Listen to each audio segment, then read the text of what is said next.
Was this quote that Chuck Close said. He's a contemporary artist. He said that inspiration is for amateurs. The rest of us just show up and get to work. And that's a very common concern for a lot of artists, is it's very easy, and I've totally done this myself a million times, to have every excuse in the world for why you're too tired to go to the studio, why you don't feel like you're in the right mood, you don't feel like your mindset's in the right place. If you keep saying things like that to yourself, you will never get to the studio. And trust me, I have totally done that a million times. I still do it every now and then. I hope to think that I'm more disciplined now, but it's a challenge for a lot of people that sometimes you only have so much time in your week to be in the studio. And then I have definitely been there where I carve out that time, I'm in the studio, and I can't focus. I can't get anything done. And that's even more infuriating because you work so hard to carve out that time in the studio. And so the question is, how do we set up a situation that is going to make things really work for us? Those of you guys who are watching, please feel free to jump into the chat box. I'd love to hear from all of you.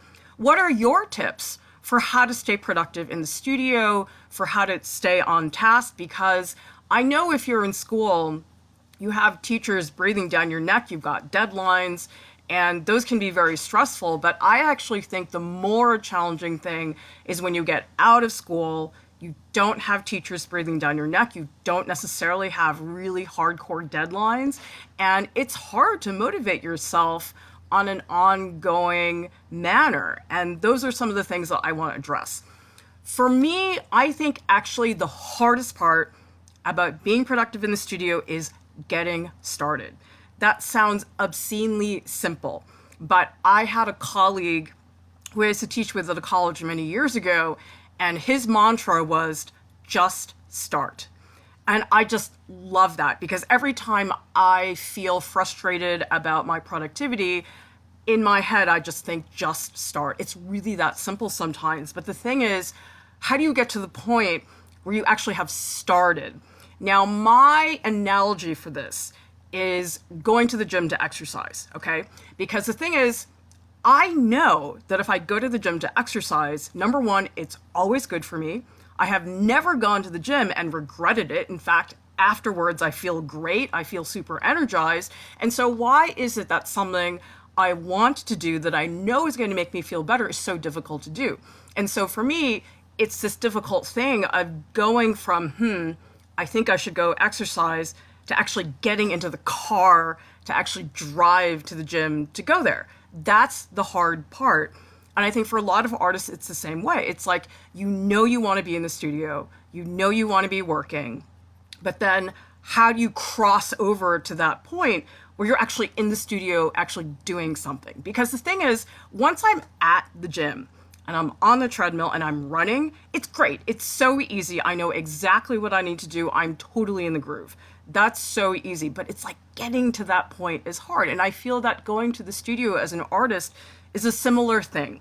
And so it feels ridiculous to complain about that, because I think if you have the privilege of having any studio time as an artist for yourself, that's a wonderful thing. But the thing is, how do you maximize that amount of time? I don't have a lot of time during my week to be in the studio because I'm either teaching, I'm working on Art Prof, I'm giving a lecture, I'm taking care of my kids. I have 1,000 things that could be prioritized over being in the studio, and yet somehow I gotta make the time for this. Oh, hello, Lahona, you're in the chat box. Yeah, if you guys have suggestions for studio tips, what helps you stay motivated? What helps you actually get to the studio and make it a productive session? Because I definitely have had sessions in the studio where I'm just mad at myself, where I'm not getting anything done. I'm so frustrated. And so I want to tell you guys some of the things that I do almost to trick myself into doing good work in the studio. Because it's like, I know what's good for me, but it's like, why is it so hard to do something that you know is good for you? I don't know why. I think it's some mysterious quality of being an artist. Lizzie, Annie, you're right on time. Yeah, you guys are great. Thanks so much for showing up. And let me know if you guys have questions about how to be productive in the studio. I'd love to hear people's suggestions.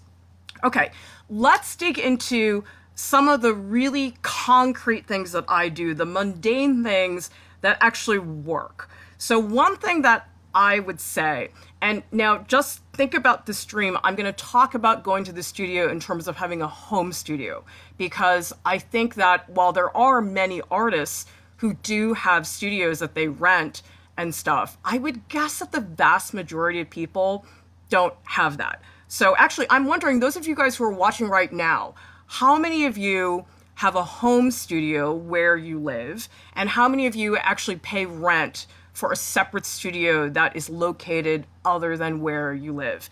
Because there was only like a 1 year period of my life where I did rent a studio. And then after that year, I had a shift of projects. And honestly, I just could not justify the expense. It was so much money for something that I wasn't using full time because I have a million other things to do. And the thing is, I cannot complain because I wasn't actually fully renting a studio. I was actually subletting a piece of a studio, and I had a really, really good deal. I mean, some of the studios in the Boston area are crazy expensive, and I had a great deal. And even then, I felt like it was too big of an expense. Let's see. Casey has a school studio. Lady Contention has home, also Lahona. Yeah, I mean, there's a split thing, but I think also, even if you have a studio in art school, there are also challenges there as well. But anyway, even if you have a studio at school, this is what I always do. I never put my supplies away. So if I have actually, I've got a whole bunch sitting here. Like if I have this giant bin of art supplies, I don't know why there's so much sandpaper in here, but anyway, if I have all these art supplies here, okay, in theory, I could just keep them in a box, stored away nicely, and that'll be way more organized. But I don't do that. What I do if I'm actively working on a project, I'll actually take the supplies and whatever work surface I have, like I just have this crummy old white desk that I work on, I put the supplies out. So the drawing pencils are not in the box, they're actually on the table. Now that sounds incredibly simple to be thinking about it that way. But for me, that is sometimes the difference, because if I look at a box of art supplies and they're closed and everything's put away, it makes me not want to work so much. And so if I go up to my table and the pencils are out and the erasers are out, it's so much easier to just pick one up and get started. And so I always have my supplies out. Now it's way messier to do it that way, but just mindset-wise, it's easier for me to just sit down, pick something up, and get started. Another thing that I do too is I don't leave my artwork out. So my artwork is the opposite. Okay, so for example, last week I was doing these experiments. So I'll just show you guys some of these. So these are mezzotint prints that I made a long time ago. They're intaglio prints. They're pretty small. You can see from my hand that they're only about 5 inches tall or so. And I have so many of these prints, like piles of them, because I was trying to print an edition of many prints, but sometimes to print an edition of 5 prints, you got to print like 25 to get 5 that are absolutely perfect. And so I have so many prints. Like look at this. This is insane. Look at all these prints that I have. And I was like, you know, I really should do something with these. And so Lauren Welch, who is a teaching artist here at Art Prof, she said to me a week ago, we need to cannibalize our artwork more often. I thought, she's right. I got to do that. And I thought, you know, I got all these pieces sitting around.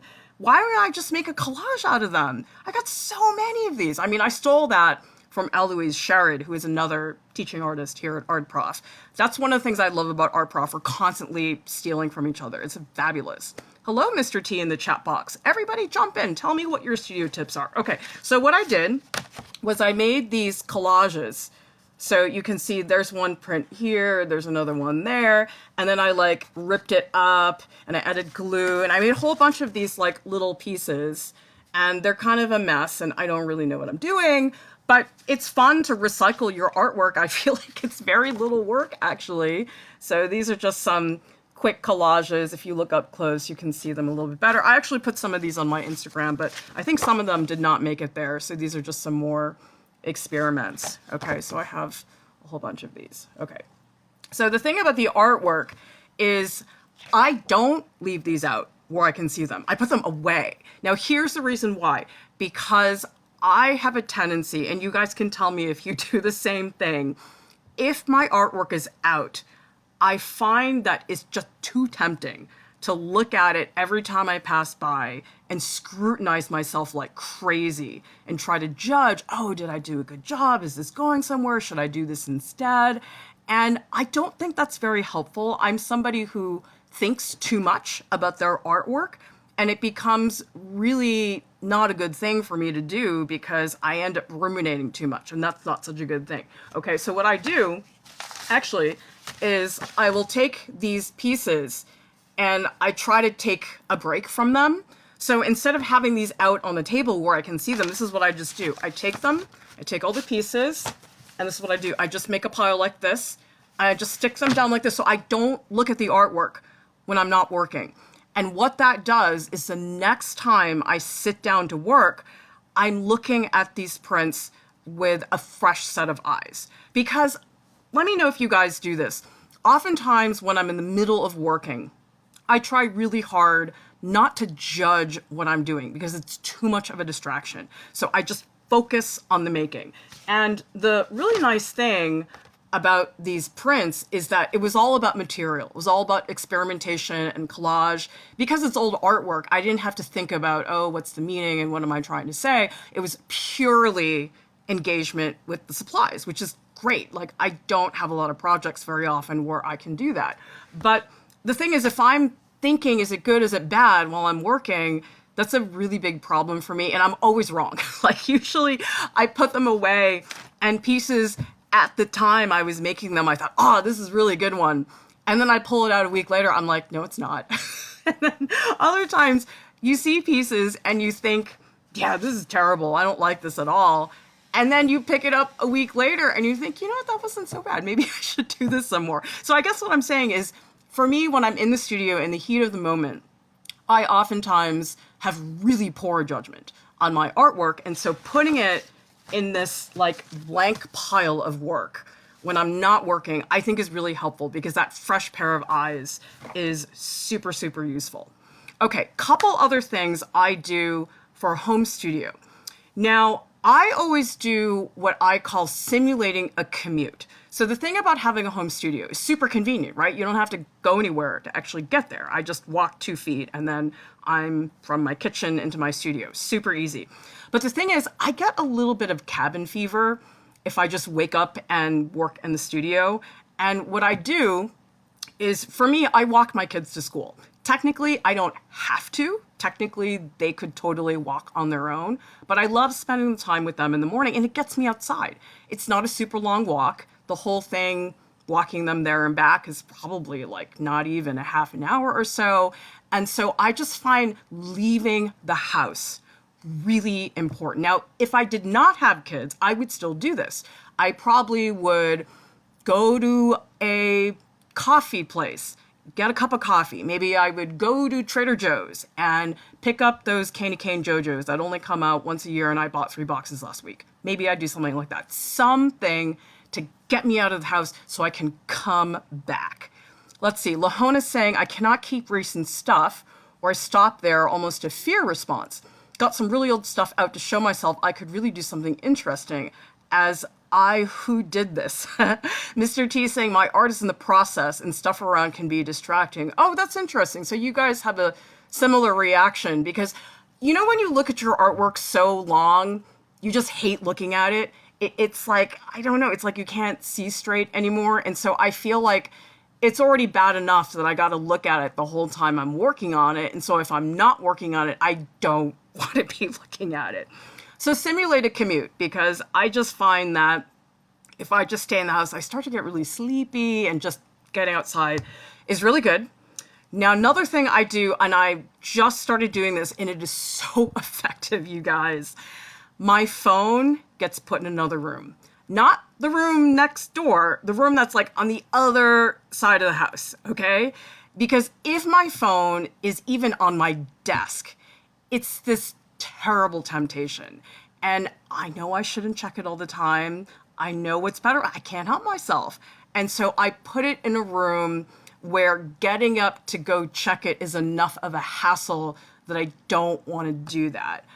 I am working on this. I still don't have it perfect, but I'm trying to make it so I check social media only twice during the day. I have yet to really do that, but I just have found if I'm in the studio and my phone is like within the vicinity, it's all over. So put your phone somewhere else. And I also tell myself when I'm at home working, I don't do chores. I will not load the dishwasher. I will not just pop one load of laundry in there to get ahead. I don't do it.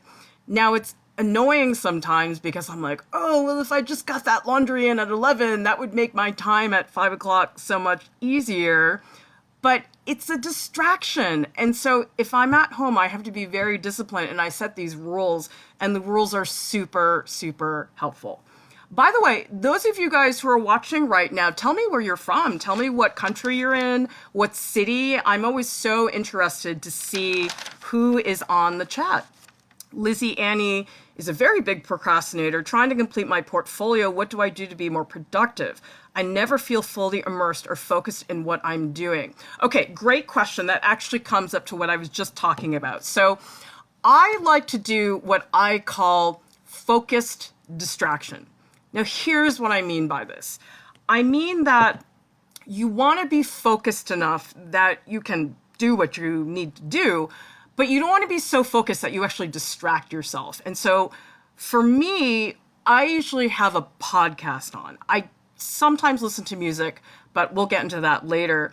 But what I like about listening to a podcast, and there's a billion out there to choose from, is it's something for me to focus on that is not my artwork, that keeps me somewhat distracted, but it's not so distracting that I have to stop what I'm doing in the studio to listen to it. For example, I'm not somebody who can like watch a movie and be in studio at the same time. I know some people do that, or some people have like YouTube on in the background. I find the visuals too distracting. So if it's something audio based, I find that really great. Sometimes I'll listen to stand-up comedy, but that gets a little old because you listen to the same routine too many times.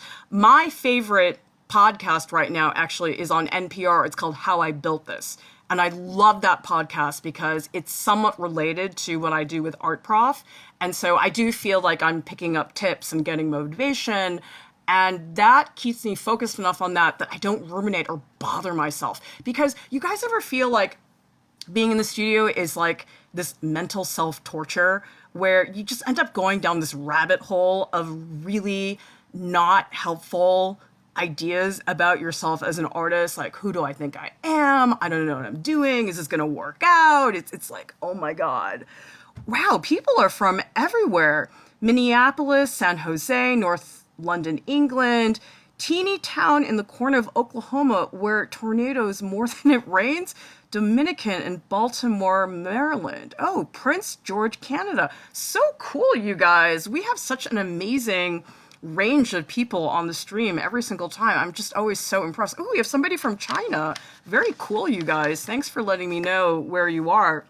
So the thing is, I listen to the podcast because I focus on that, because do you guys ever find that if you're not slightly distracted, you just end up bothering yourself the whole time? Like, if I were to give you guys a stream of consciousness, if I don't have a podcast on and I'm looking at the work, I'm going, crap, I should have done that instead.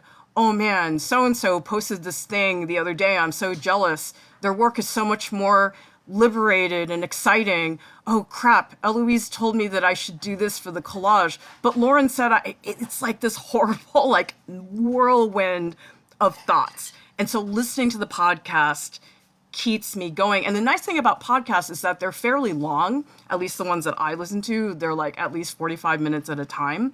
Sometimes I don't like listening to music because it's broken up into individual songs and segments. And so there isn't this like extended period of time that I feel I've committed to. Because the thing about listening to a podcast, I can't just listen to a podcast for 3 minutes and be done with it.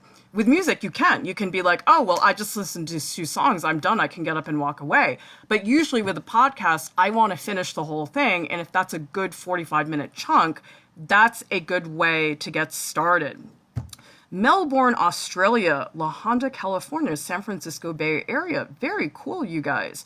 Yeah, and those of you who are in the chat box, tell me what your struggles are in the studio, because it sounds simple, doesn't it? I'm an artist, I work in the studio, right? I love it, that's why I'm doing it. Trust me, I would not be doing it for any other reason, and yet there are a lot of challenges for a lot of people. Now, another thing that helps me is I have what I like to call, well, maybe I should have a different word for this, because I know people use the word trigger in terms of like trigger warning, so that's not a very positive word. I should come up with maybe signal. Okay, a signal in terms of, okay, Clara, time to go to the studio. Doesn't matter how you feel, you're gonna go right now. Okay, so there's two things that I do. The first thing is oftentimes it's a physical act where I put a tool in my hand. So let's see what's here. Okay, we got a palette knife. See this? Okay, so if I'm working on a painting and I need to get myself to the studio, I do this. I just take the knife, I put it in my hand, okay? Now the knife is in my hand, and sometimes this tool is the physical engagement I need to get off my butt and go to the studio and paint. For a long time, I was doing these sculptures, and I had this one sculpture tool. I don't know if I have it over here. I know my supplies are like such a total disaster. You guys know, like, actually, Casey just brought up keeping the studio organized. See this retractable utility knife? I had to cut a couple sheets of corrugated cardboard the other day because somebody bought a bunch of prints. I could not find this knife. Like, I tore apart like half my house. Like, I opened all these boxes. Oh my God. And it's like, I was like, maybe I can use a pair of scissors. I'm like, no, you need your retractable utility knife. So this is a good incentive for staying organized, because then you don't have to tear apart your entire house. But anyway, no matter what tool it is, like let's say it's this brush, okay? And so you put the tool in your hand. Once it's in your hand, that's the signal that you need to go to the studio. Now, in terms of music, I know a lot of people like to listen to music when they are in the studio. You can create like a playlist that you only listen to when you're in the studio. And it shouldn't have songs that are in other playlists. It should be very specific to the studio, because the funny thing is, the music I listen to in the studio, it's not the same music I listen to when I'm cooking, and it's not the same music that I listen to when I'm on the treadmill. Like, when I'm on the treadmill, I listen to total trash. Like, I listen to, like, super poppy, corny, like, boom, boom, boom music, because I gotta get all revved up, okay? But when I'm in the studio, I listen to, like, very, like, mellow movie music that is, like, on, but not really prominent, because if I listen to music that's like too exciting, it's like I get distracted by that. And I find movie music is nice because it's there, but it's not meant to be the main attraction. And so that sometimes helps as well. Mr. T is saying art has endless possibilities. It can be easier to put restraints on yourself. It helps me focus. Yeah, that's why I like having these routines to fall back on, because if I just say, oh, go work in the studio, it's sort of hard to know what are the steps to actually do that. I feel like a lot of the times, especially on the internet, I hear all these things about, oh, how to be a better artist. And people say things like, be yourself, sustain your passion. And I'm like, yes, I know that. But what about the actual concrete steps you can do to actually make that happen? And that's what I'm trying to address today. So the thing about the trigger, or signal, sorry, I should use signal instead. I actually do this thing where when I'm in the studio, and this is so obnoxious, and I could never have a studio mate for this reason, I don't listen to playlists, I just put one song on. That's it. I just listen to the same song over and over and over again. I don't know if anybody else does it, but I don't know why. It's like, there's something about that. It sounds like a really annoying thing, but when I'm in the studio, it actually helps me a lot. And sometimes I get stuck on one song for like a month, and other times, like sometimes I fluctuate between like 3 songs between the last 6 months or something. But the point is, if it's a sound, if it's a touch, whatever sense you need to stimulate, as the signal to get in the studio. Whatever works for you is great. Oh, Leon is listening to this right now in the studio. Okay, well, Leon, I guess I'm going to be your podcast for today. That certainly works. Actually, one of my interns, she told me that when she was in high school, she would listen to my portfolio critiques on YouTube while she was working on her artwork because she found it very motivating. So whatever works for you, whatever is going to make that happen. I think another thing to figure out is whether you are somebody who works better having like a marathon chunk of time or doing a little bit every day. Because I was going to say earlier that it's better to break it up, but then I was thinking, you know what? I had this session, I think it was like last week, I was working on the collages I was showing you guys earlier, and I just cleared my evening and I just did that for 4 hours. And I haven't done any studio work for a while. And most of the time, my students in art school, I tell them not to do the marathon because in art school, it can really be a problem. Just because of the structure of school, it's too difficult to do. So I actually tell my students in art school that, you know, it's a lot more helpful to do a little bit every day. Like spread out your work on a drawing over 3 days instead of trying to get it all done at once. But the thing is, when you have a really unpredictable schedule like I do, sometimes that 3-hour chunk is all I'm going to get that week. And if I don't do it, I won't get it. And for me, I was talking to Lauren Welch about this, teaching artist here at Art Prof, that it's not so much that the art takes so much time as much as it is that finding the headspace for the studio is hard. And so if you feel very fragmented with all your different commitments, maybe it is better to say, you know what, all day Saturday, I'm just going to do studio. I'm not going to do anything else. Sometimes that can work better. Other times you can approach it almost like a musical instrument. Like, for example, I played piano and oboe when I was a kid. And I think for music, it is better to practice 15 minutes every day than once a week for an hour. I think in that case, it definitely is better. But I think art is not quite the same thing. I think it really depends on what rhythm works best for you. And also, what is your schedule? I mean, my schedule today is nothing like what it was when I was in art school. And I don't ever expect to go back to that. And I'm always adapting depending on my kids' schedules and whatever else is going on. Paloma saying, how do you keep yourself from becoming too mentally drained when working through a piece? Do you pace yourself, take breaks, keep snacks? I feel fried after painting nonstop for more than 3 hours. Yeah, that's really exhausting. I mean, I think the thing about being an artist is that it is physically taxing sometimes. I mean, I have a friend who works in engraving, and I mean, he told me that during his sessions, he's just like bent over like this for like hours at a time, and it really is a problem for a lot of people. So I do pace myself, but I think sometimes, Paloma, what I'll do is like a little shift of material. Like one thing that Alex Rowe, who is another, actually, he's in the picture over here. This is Alex Rowe. Alex is primarily a painter. He does illustration and a lot of drawing. But one of his hacks, which I thought was great, he said he just has a hunk of clay on his desk. And sometimes he'll just pick it up and just play with it a little bit. I mean, I suppose it's sort of like a soothing thing.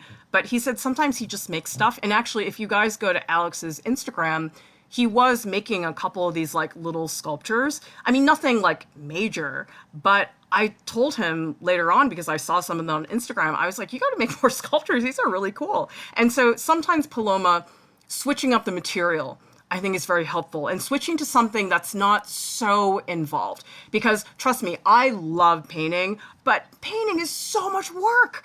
It's like all the supplies, all the tools and everything. And so some days it just feels great to just hold a marker. It's like so straightforward. Or just to like have a little sketchbook. I mean, for me, Paloma, I don't like to paint in marathons. I like to do a little bit at a time. Whereas when I was doing these collages that I was showing you guys, I made such a horrible mess that it just didn't make sense to break it up. And so it made more sense to put it into one big marathon chunk. So I think sometimes it depends on your workspace. It depends on the materials. I mean, if I'm painting or sketching on site. I don't use complicated supplies. And speaking of complicated supplies, there is, I think, for a home studio, a good argument for keeping your supplies, number one, safe, and number two, simple, because there are things I cannot do at my house that I could definitely do somewhere else.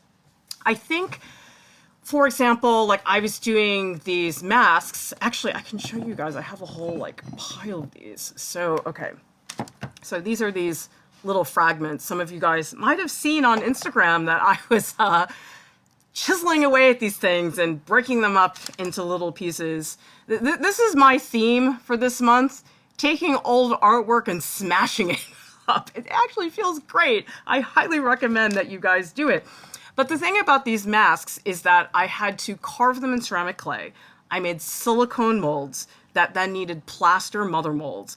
And then I cast them with beeswax, which you need like a big pot to melt. Like I could never pull that off in my home studio right now. My home studio is not big enough. I don't have all that equipment and everything. And so I'm not doing stuff like that. But the thing is, I don't think that's such a problem because I discovered other things that have definitely kept me busy, like these collages that I was showing you guys earlier. I mean, this is just glue and some, actually I was using tile grout for some of these, but the point is this was really simple supplies and this is totally doable at home.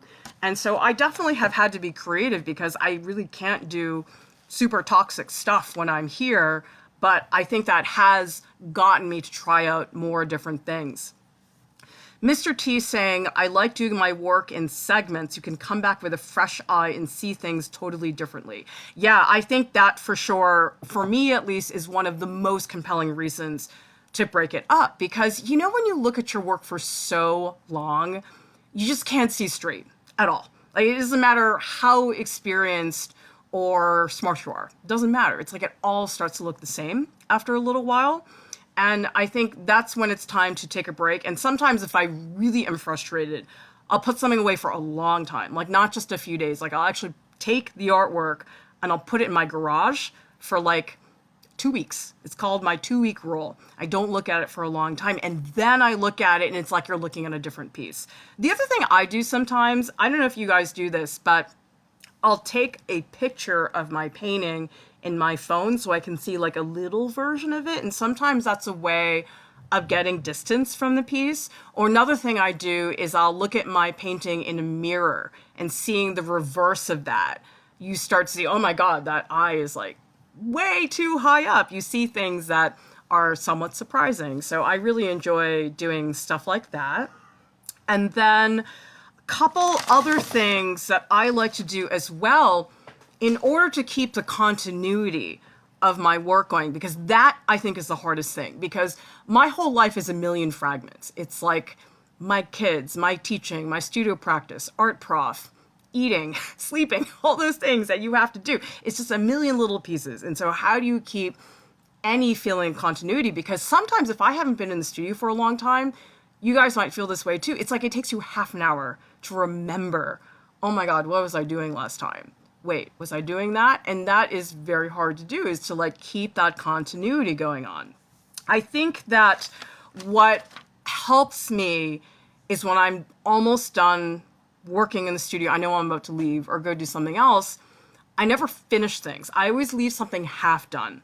So I'll actually stop myself in the middle of something. I won't finish it and get up and leave, because if something is half finished, when you come back to the studio, you know where to pick up from where you left off. Whereas if you come back and everything's finished, then you got to think, oh, how do I jump start again? How do I start something else? And that is way more mental energy than picking up on a piece that is clearly not finished.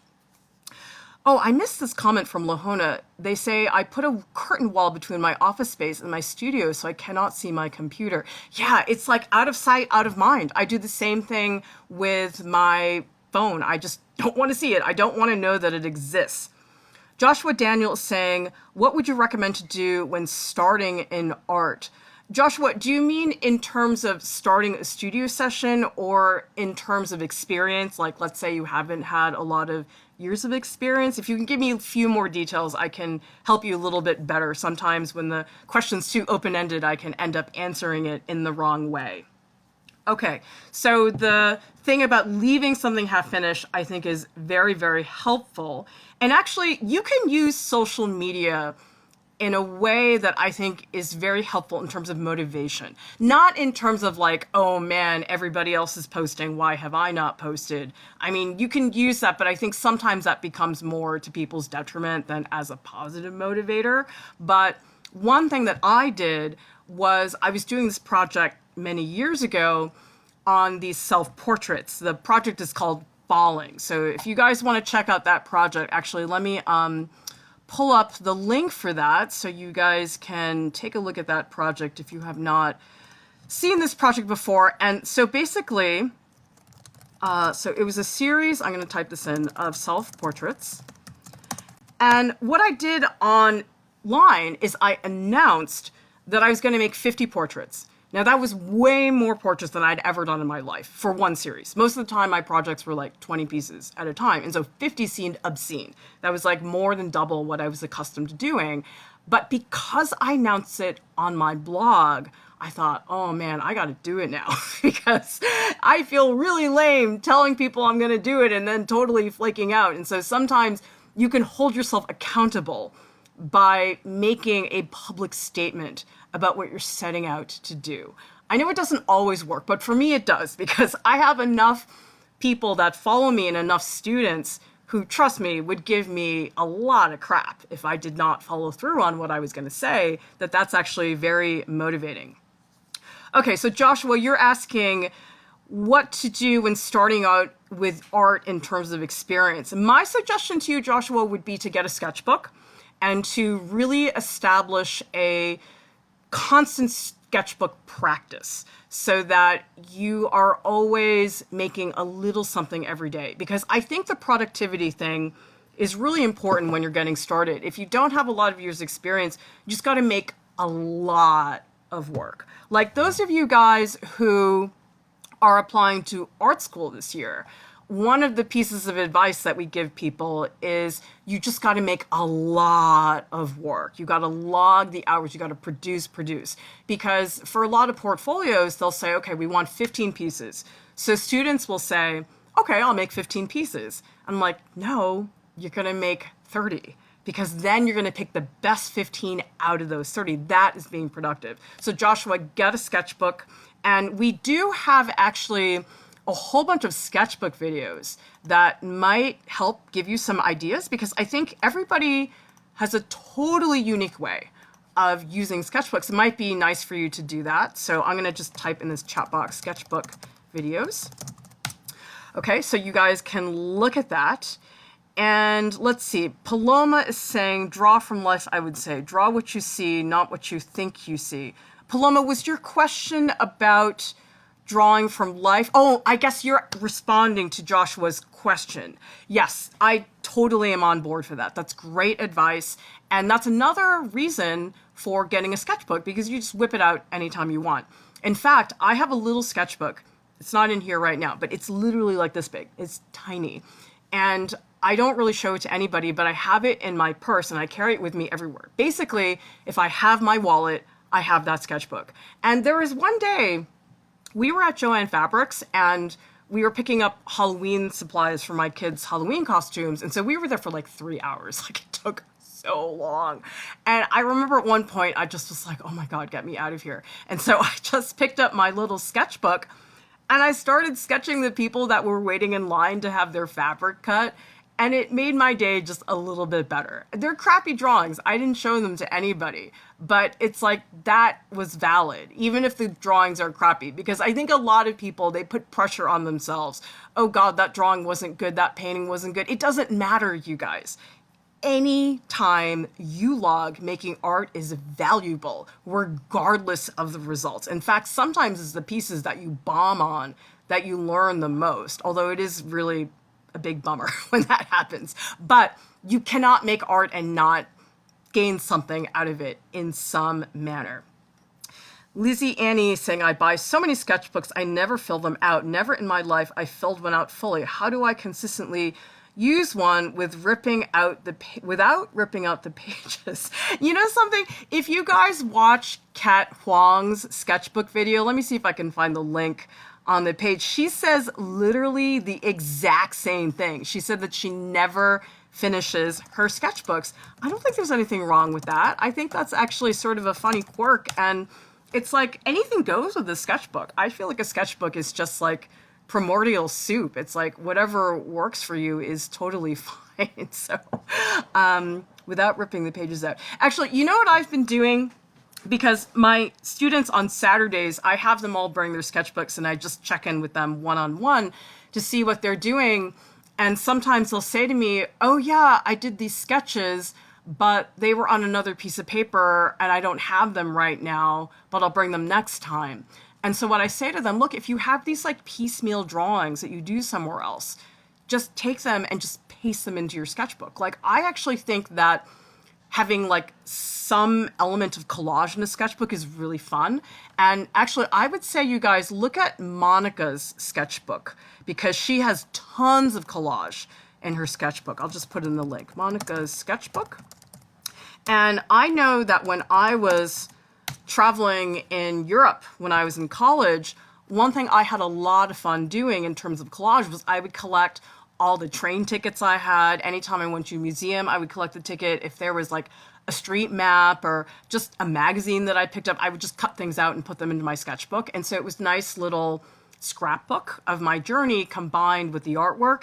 And in fact, some of my students, they put like Post-it notes into their sketchbook to like cover up the drawings that they don't like. Because I say to a lot of them, I'm like, guys, don't go over the drawing and scrape it out. Like, just put another piece of paper or Post-it or something on top of it if it really bothers you that much. But like I said, everything is valid and you can't get hung up on, oh no, there's a bad drawing in my sketchbook, because trust me, that's going to happen. That's just part of the process, and be totally okay with that. Now, in terms of social media, getting back to that as a motivator, I think that you have to be careful about it because sometimes it is sort of a bummer. Like, for example, those of you guys who are applying to art school this year, you probably have seen online, there's a million videos of, these are my portfolio pieces that got me into this art school. And they're very popular. They all have tons and tons of views. But almost every single art student I talk to says to me, when I watch those videos, I feel so stressed out and so crappy about myself. And so I say to them, don't watch them, okay? I know you want to. It's like a car crash. Like, you can't help yourself. It's there. You're going to look at it. Fine.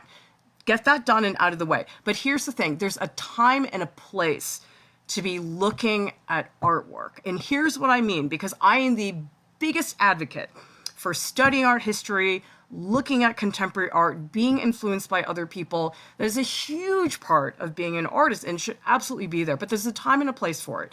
Because I know, for me, for a while, I would be reading these like contemporary art journals. I'd read reviews in the New York Times and stuff like that. And I would have the exact same reaction as the high school students watching those accepted art portfolio videos. I just would feel like crap about myself. I would be like, my career stinks. I'm not doing as well as these other people. Their work is better than mine. They're showing in this gallery. And it just would depress me so much. So you know something? At a certain point, I said, I'm just going to turn that stuff off.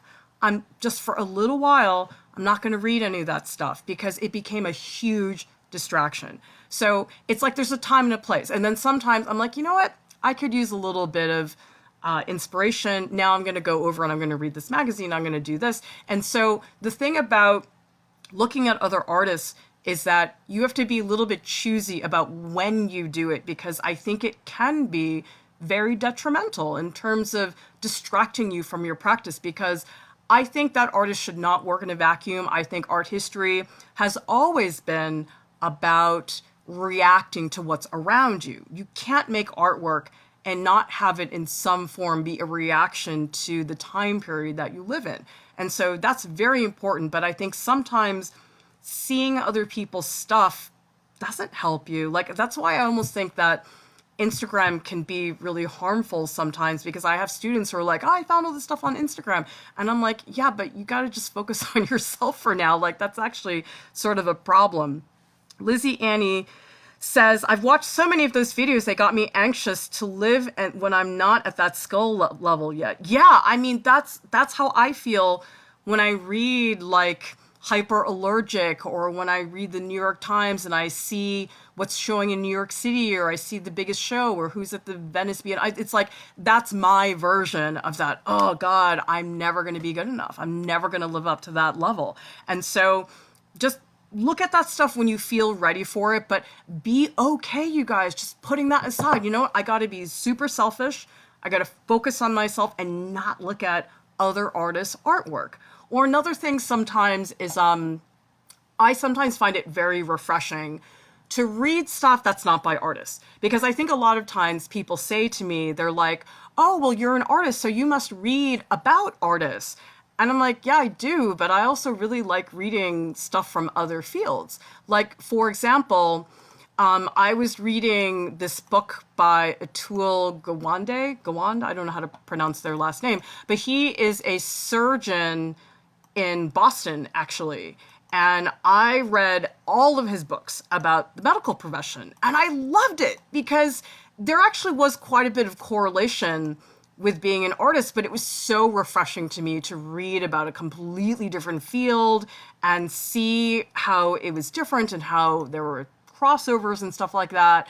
And for example, there's this wonderful article by Matthew Weiner. I don't know if you guys know him, but let me see if I can find the article. So Matthew Weiner, he was the guy that produced that TV show Mad Men, the one with Don Draper and what's his face? John Hamm. John Hamm was the actor in it. And so I usually don't like those like motivational artist articles that I see everywhere. I find a lot of them really not helpful, really generic. And it bothers me because sometimes they're written by people who had like a lot of help. Like, they're written by people whose dad was like really well connected, or like, actually, here's an example. So I once read this interview with somebody who was really young. I think they were like in their 20s or something. And their father was like this huge photographer in the contemporary New York art scene, like creme de la creme, like capital A art world. And obviously they got into the gallery world pretty quickly and easily because of their father's status. And in the interview, they said, yeah, people in the field, even if you're well connected, they don't want to help you if you don't have really good work. And I was like, yeah, but it helps.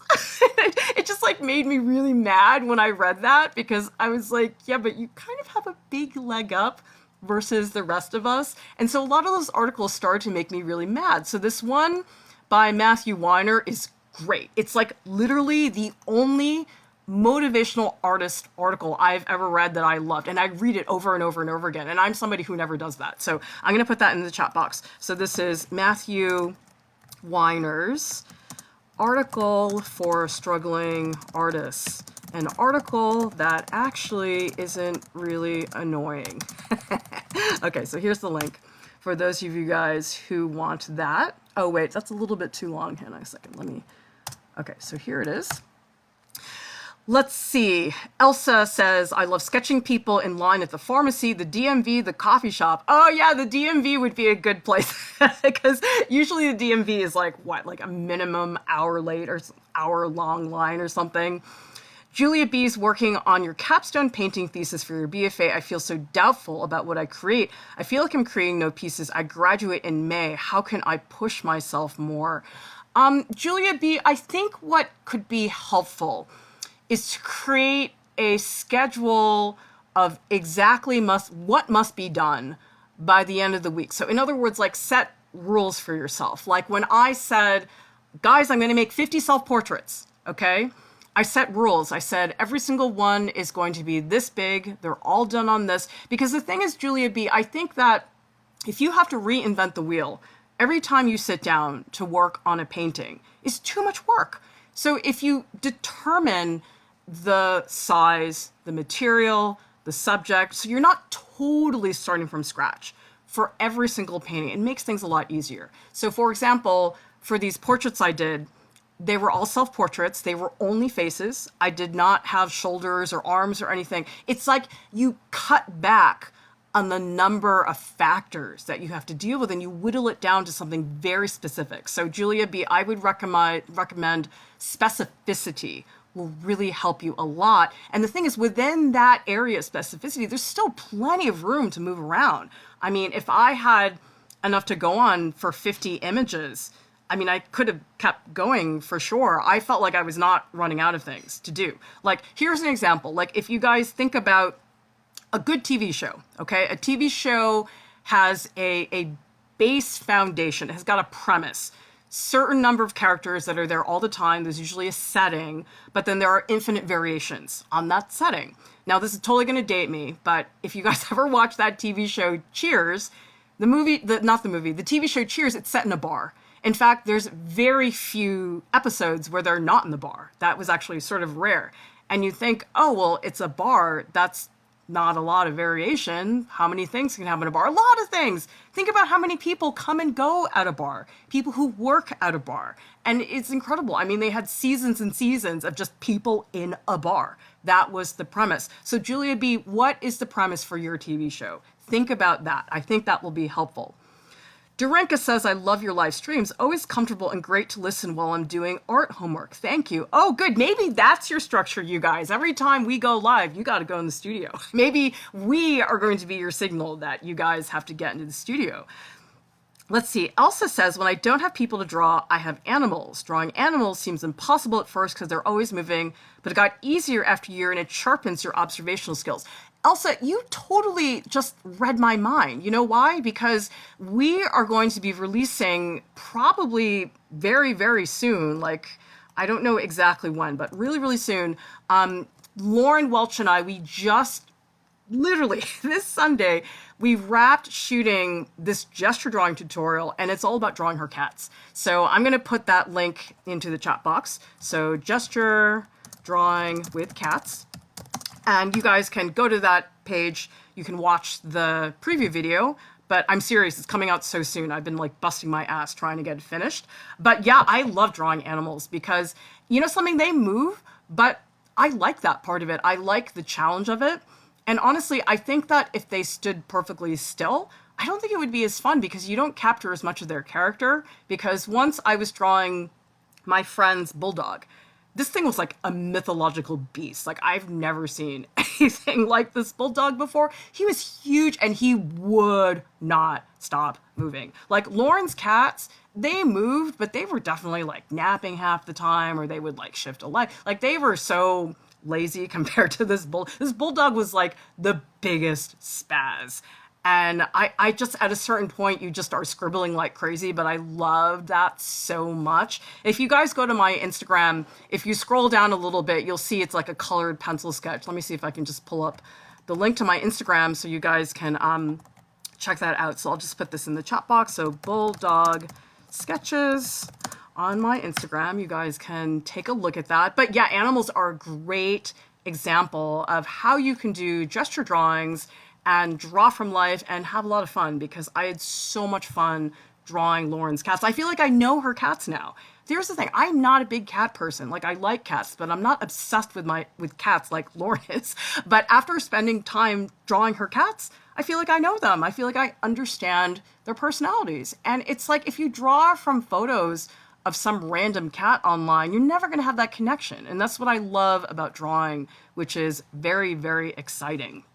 Okay, so I want to remind you guys that if you support us on Patreon, in addition to getting rewards for being patrons, you can also be automatically entered into a monthly giveaway. Now, this is very cool because all you need to contribute is $1 a month and you're already in the giveaway. You could, for example, if you win the giveaway, win a portfolio critique. You could get an Instagram critique, a website critique. You can even get mystery artwork from me, original artwork from Deep D, or you can get mystery art supplies. That's a pretty good deal, you guys. And that's on top of all the other rewards that we have for you on Patreon. So I hope you guys will consider supporting us on Patreon, because I want to keep making content for you guys. And thank you to all of you who already do contribute on Patreon. We cannot do this without you guys. Thank you so much for your continued support. But we have some pretty cool prizes that I'd love for you guys to look at. Also, if you guys need help with stuff like this, like studio tips, websites, staying motivated, go to professional development. This is a whole section on our website, and I did revamp a lot of it. It gives you guys tips for basically all the parts of being an artist that are not the making part of it, like the motivation, the mindset, the approach, galleries, all that extra stuff. Because while the making is super important, there's a whole other part of being an artist that's important. I think even if you are in high school, sometimes it's good to have a little bit of a preview for what to look at.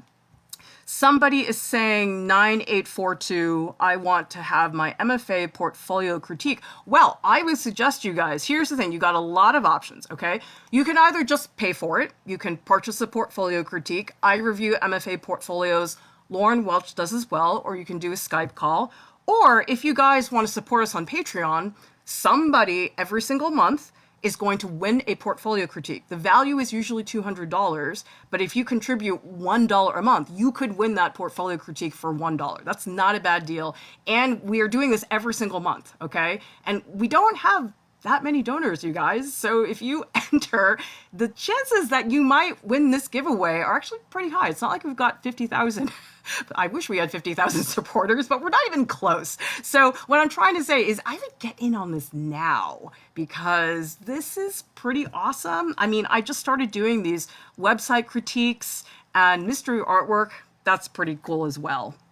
Paloma saying, how would a portfolio review for transferring from community college to art school differ from a high school to art school portfolio review? I transfer in May. What advice would you give? Okay, well, Paloma, we actually do have a portfolio critique by a student who was critiquing, who was trying to transfer. So let me see if I can pull up the link to that particular critique, because I do explain in greater depth what is expected there. So let me just make sure I click on the right thing. Let me see. It's, which is that one? Oh, here it is. Okay.